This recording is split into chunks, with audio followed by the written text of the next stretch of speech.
எல்லாருக்கும் வணக்கம். இன்றைக்கி நம்ம செட்டிநாடு சமையலில் என்ன பார்க்க போகிறோம்னா, அதாவது அரிசி மாவு வச்சு ஒரு பூரி தான் போட போகிறோம்.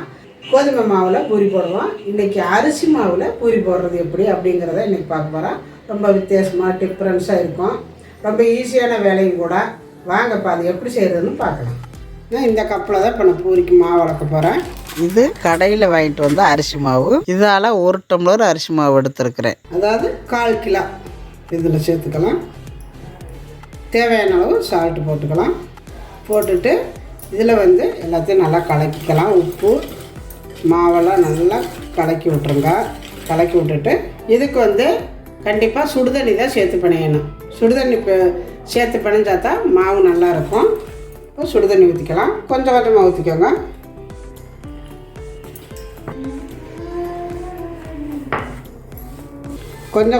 கொஞ்சம் ஊற்றி பிணைஞ்சிட்டு அதுக்கப்புறம் கொஞ்சம் கொஞ்சமாக ஊற்றி பிணையணும். ஏன்னா டக்குன்னு தண்ணி ஆயிரும். அரிசி மாவு டக்குன்னு குழன்னு ஆயிரும். அதனால் பார்த்து ஊற்றிக்கோங்க. பாருங்கள், நல்லா சப்பாத்தி மாவு அளவுக்கு பிணைஞ்சிக்கோங்க. நல்லா பிணையணும். இந்த மாதிரி பிணைஞ்சிங்கன்னா தான் நம்ம தேக்கையில் அந்த மாவு அந்த பக்கம் இந்த பக்கம் விரிசல் விடாமல் வெடிக்காமல் இருக்கும். இந்த மாதிரி பிணைஞ்சிக்கணும். பாருங்கள், இந்த மாதிரி இருக்கணும். மாவு எடுத்து நம்ம உருட்டும் பொழுது நல்லா உருட்டி பாருங்கள். இந்த மாதிரி உருட்டுறதுக்கு வருதா, வெடிப்பு இல்லாமல் இருக்கான்னு பார்த்துக்கோங்க. பாருங்கள், நம்ம என்ன அமுத்தினாலும் சுற்றி வெடிக்கலை. பாருங்கள், இதுதான் கரெக்டான பக்குவம். இந்த மாதிரி இருக்கணும். பாருங்கள், இந்த மாதிரி இருந்தால் தான் உங்களுக்கு அந்த பூரி நல்லா வரும். இப்போ இதில் எண்ணெய் தடவி மூடி வச்சிடலாம். அவ்வளோதான். இப்போ இதை மூடி வச்சு ஒரு 1/2 மணி நேரம் ஊறட்டும். இது ஊறட்டும். அதுக்குள்ளார நம்ம மசாலா ரெடி பண்ணிக்கலாம். இப்போ மசாலா தாளிக்கிறதுக்கு பாத்திரம் அடுப்பில் வச்சுருக்கிறேன். எண்ணெய் விட்டுக்கலாம். இதுக்கெல்லாம் கொஞ்சமாக எண்ணெய் விட்டால் போதும். எண்ணெய் காஞ்சது கொஞ்சம் போல் சோம்பு போட்டுக்கோங்க.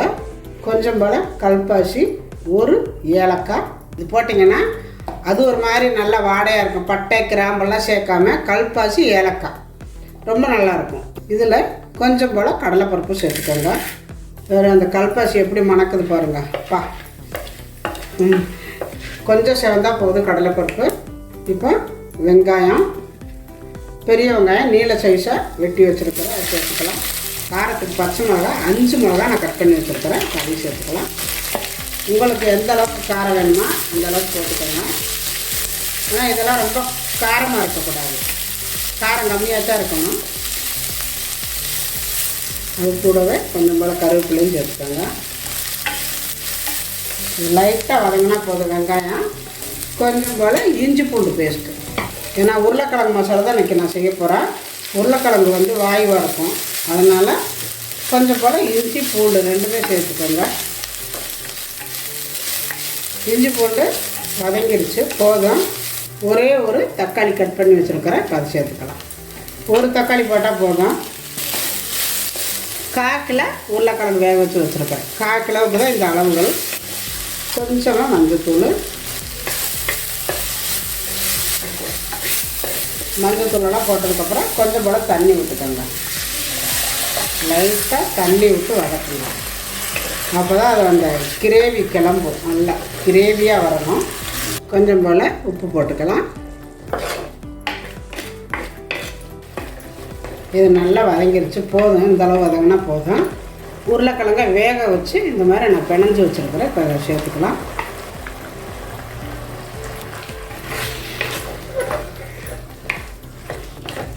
உங்களுக்கு எந்த அளவுக்கு கெட்டி வேணுமோ அந்த அளவுக்கு இப்போ தண்ணி சேர்த்துக்கோங்க.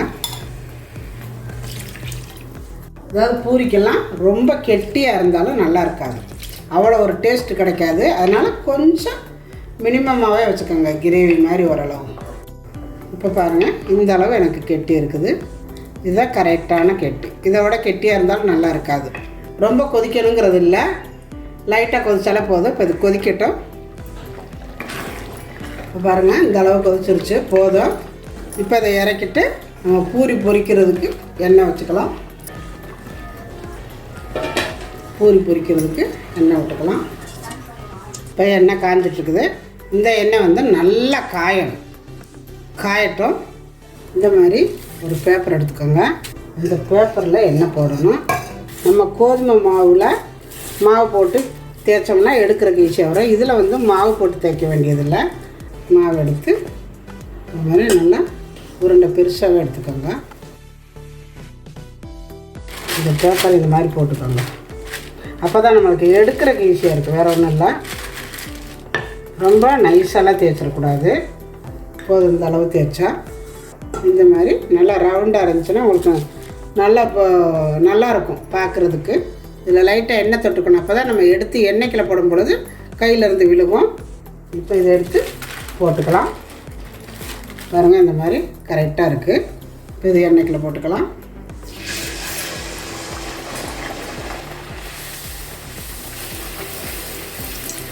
பாருங்கள், சூப்பராக நல்லா உப்பி வருது.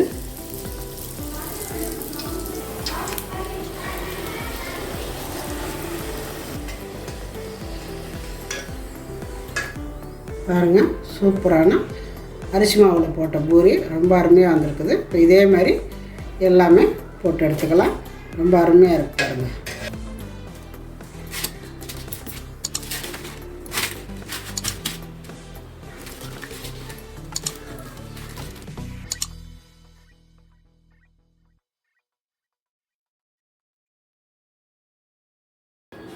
போட்டுக்கலாம்.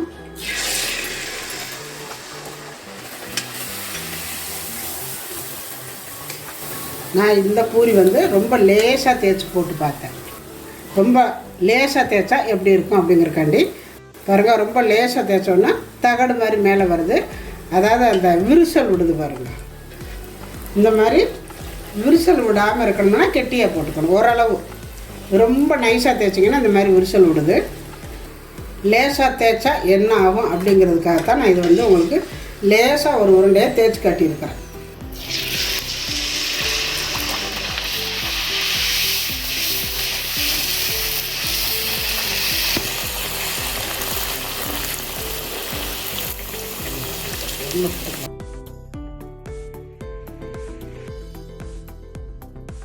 பாருங்க, சூப்பராக நான் நல்லா உப்பி வருது பாருங்க. செமையாக இருக்குது. பெரிய சைஸ் இட்லி மாதிரி இருக்குது. இட்லி எண்ணெய்க்குள்ளே மிதக்குது. நல்லா முருகலை விட்டு அந்த கலர் வர வேண்டும் பாருங்க. இப்போ கோதுமையே முறுமுறுன்னு வருதுன்னா அரிசி மாவு முறுமுறுன்னு இருக்குமோ? இது வந்து சூட்டோடு சாப்பிடணும். ஆறிடுச்சுன்னா கொஞ்சம் பதத்தாப்பில் ஆகிக்கும் பாருங்க. இப்போ நம்மளுடைய அரிசி மாவு பூரி சூப்பராக வந்திருக்குது. நம்ம வந்து கோதுமையில் செஞ்சால் எப்படி இருக்குமோ அதே மாதிரி இருக்குது. நல்லா பாருங்கள், உள்ளுன்னு எந்திரிச்சு சூப்பராக இருக்குது. இது வந்து மாவை வந்து லூஸாக தேய்ச்சிங்கன்னா இந்த மாதிரி உப்பி வராது. ஓரளவு கெட்டியாக நான் காட்டின அதே அளவில் இருந்துச்சுன்னா தான் உப்பி வரும். அப்படி நீங்கள் உப்பி வரலை அப்படின்னு சொன்னால் இன்னும் கொஞ்சம் மாவு கூட கெட்டியாக, அதாவது லூஸாக இருந்தால் தான் உப்பி வராது. அதனால் கொஞ்சம் மாவு கூட போட்டு மறுபடியும் பிணைஞ்சு போட்டு பாருங்கள், நல்லாயிருக்கும். அதுக்கு வந்து நான் வந்து உருளைக்கிழங்கு மசாலா பூரி ரொம்ப நல்லா இருக்குது. எல்லாம் சாப்பிட்டு மொறு மொறுன்னு இருக்குது, நல்லா இருக்குது அப்படின்னாங்க. இது வந்து செய்யவே சூட்டோடவே சாப்பிடுங்க. எல்லாம் குழந்தைங்கள உட்கார வச்சு டக்குன்னு தேய்ச்சி போட்டு, அது தேய்ச்சி அதை கொஞ்சம் நேரம் வச்சுருக்கக்கூடாது. தேய்க்க போடணும். தேய்ச்சிக்கிட்டே போட்டிங்கன்னா கரெக்டாக இருக்கும். போட சாப்பிட்டிங்கன்னா சூட்டோட செமையாக இருக்கும், சூப்பராக இருக்கும். இதேமாரி நீங்களும் செஞ்சு பாருங்கள். செஞ்சு பார்த்துட்டு எப்படி வந்துச்சுன்னா எனக்கு கமெண்ட்டில் சொல்லுங்கள்.